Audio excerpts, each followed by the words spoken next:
ಅಣ್ಣ ನಮಸ್ತೆ. ನಮಸ್ಕಾರ. ಹೇಗಿದ್ದೀರಾ? ಚೆನ್ನಾಗಿದೆ. ಒಂದೆರಡು ಮಾತು ಕೇಳ್ತೀನಿ, ಬೇಜಾರಾಗಲ್ಲ ತಾನೆ? ಇಲ್ಲ, ನಿಮ್ಗೆ ಡೈಲಿ ಎಷ್ಟು ಬಿಸ್ನೆಸ್ ಆಗುತ್ತಣ್ಣ? 700-800 ರೂಪಾಯಿ ಆಗುತ್ತೆ. 700-800 ರೂಪಾಯಿ. ಅದ್ರಲ್ಲಿ ನಿಮ್ ಖರ್ಚು ಮತ್ತೆ ನಿಮ್ ಬಂಡವಾಳ ಎಲ್ಲ ಕಳೆದ್ರೆ ಎಷ್ಟು ಸಿಗುತ್ತೆ?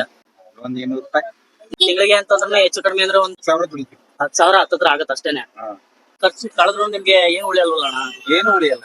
ಬ್ಲೈಂಡ್ ಪೆನ್ಷನ್ ಅದ್ರಲ್ಲಿ 900 ರುಪೀಸ್, ಅದರಲ್ಲಿ ಮಕ್ಕಳಿಗೆ ಮುಂದಕ್ಕೆ ಸೇವ್ ಆಗಲಿ ಅಂದ್ಬಿಟ್ಟು ಅದ್ರಲ್ಲಿ ಸೇವ್ ಮಾಡ್ಬೇಕು ಅಷ್ಟೇ. ಪೆನ್ಷನ್ ಸೇವ್ ಮಾಡಿ ಇಡ್ತಿದ್ದೀರಾ? ಹೌದೌದು. ವಿಡಿಯೋ ನೋಡೋರ್ಗೆಲ್ಲ ಒಂದ್ ಕೇಳ್ಕೊಂತೀನಿ ವೀಕ್ಷಕರೇ, ಇವ್ರು ಯಾರು ತಲೆ ಹೊಡ್ ಬದುಕ್ತಾ ಇಲ್ಲ, ತಲೆ ಹಿಡಿದು ಬದುಕ್ತಾ ಇಲ್ಲ, ಇವ್ರ ಕಾಲ್ ಮೇಲೆ ಇವ್ರು ದುಡ್ಡು ಬದುಕ್ತಾ ಇರೋದು.